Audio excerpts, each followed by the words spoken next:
طالب علم اور وہی جمعیت علماء اسلام کے بانی. آپ کو دیوبند ملتا ہے, آپ کو جمعیت علماء نہیں ملتی. علم جرت یہ ملاؤ تو جمعیت بنتی. علم اور جرت کے اشتراک کا نام جمعیت علماء اسلام.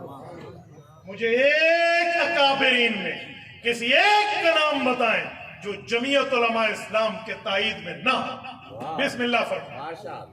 میں گھڑی تحفہ دینے کے لیے تیار ہوں. بسم اللہ. کسی اکابرین علماء دیوبند میں مجھے دکھائیں جو جمعیت علماء اسلام کا مخالف ہے. ہاں دلیل سے کبھی اختلاف ہوا ہے تو دلیل کے اختلاف کا نام مخالفت نہیں ہے. حکیم الامت مولانا اشرف علی تھانوی رحمت اللہ تعالی علیہ اگر کسی مسئلے میں دلیل سے اختلاف تھا تو جمعیت علماء اسلام کی افضلیت کا انکار نہیں کرتے تھے. آپ کہاں بات کرتے, کس بنیاد پر؟ ہاں ایک بات, یوتھیوں کی دو قسمیں, کچھ مذہبی اور کچھ سیاسی. سیاسی یوتھیوں کو بھی جمعیت سے تکلیف ہے, مذہبی یوتھیوں کو بھی جمعیت سے تکلیف ہے. یہ بات ذہن میں. ہم جمعیت علماء اسلام کے کل بھی مؤید تھے, ہم آج بھی مؤید ہیں. جمعیت علماء اسلام جمعیت علماء اسلام. آپ کو پتہ ہے جمعیت علماء اسلام کو رب کریم نے بڑے ہی عزتوں سے نوازا. میں انڈیا کی بات تو چھوڑے, پاکستان کی بات کر لیتا ہوں. ہمارے جمعیت علماء اسلام کے پہلے امیر کون ہیں؟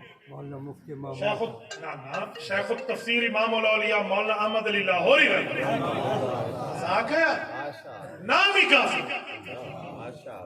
حضرت لاہوری کے بعد حافظ الحدیث مولانا عبداللہ درخاستی رحمہ اللہ, مولانا مفتی محمود رحمہ اللہ. یار یہ قیادت تو ذرا دیکھیے, آپ ذرا انگلی اٹھا کے دیکھیں, ان کی عظمت کو دیکھیں تو یوں کرتے ہوئے بندے کی ٹوپی نیچے گری. اتنی بلندی رب نے عطا فرمائی.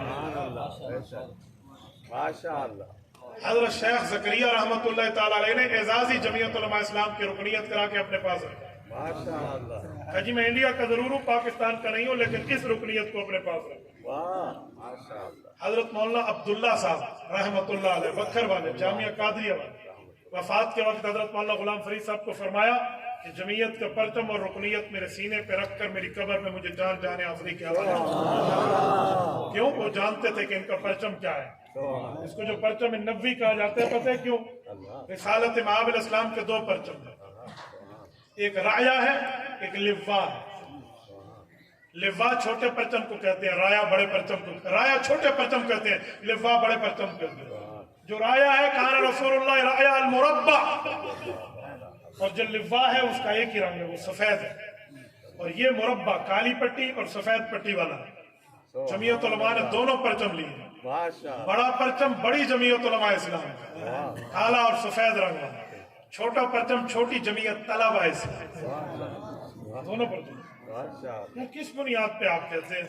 میں بعضوں کا حیران ہوں. اگر اللہ نے علم کے ساتھ عقل اور جرت بھی دی ہے نا, جمعیت علماء اسلام سے آپ ہٹ نہیں سکتے. باقی جتنی ہماری اہل حق کی جماعتیں ہیں ان سب نے جمعیت علماء اسلام کے پرچم کو اپنے پرچم کا حصہ بنایا ہے یا نہیں؟ مجلس ارار اسلام سے لے کر آخر تک آپ دیکھتے آئیے, جمعیت علماء اسلام کے پرچم کو اپنے پرچم میں حصہ بنایا ہے. وہ ان کے اکابرین کی عظمت کو سلام پیش کرے. اور ایک بات اور بھی, جمعیت علماء نے ہر دور میں علماء اسلام کی اور عوام اسلام کی, اسلامیان پاکستان کی عظمت اور پگڑی کی لاج رکھی. دو مسئلوں پر بات کریں, ایک سود کے مسئلے پہ, ایک ٹرانسجنڈر ایکٹ کے مسئلے پہ. سنیے, جو ٹرانسجنڈر ایکٹ آیا ہے یہ آیا کب تھا, پاس کس نے کیا ہے, پوری ترتیبیں موجود ہے, کوئی جمعیت کو اس پہ کردار نہیں. بلکہ جمعیت اعتراض کر رہی ہے, محترمہ نعیمہ کشور صاحبہ اس پر بول رہی ہیں یہ ٹھیک نہیں ہے, اس کو اسٹیئرنگ کمیٹی کے حوالے کرو. نہیں مانا گیا.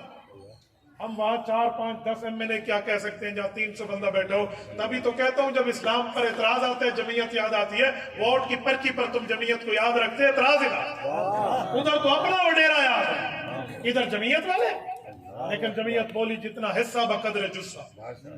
اس کے بعد جب اس وقت تباہی گورنمنٹ ختم ہو گئی اور مولانا کو رب پاور میں لایا, مولانا نے کھلا کہ پی ڈی ایم بعد میں ٹرانسجنڈر ایکٹ غیر قانونی بل ہے, اس کو پہلے ختم.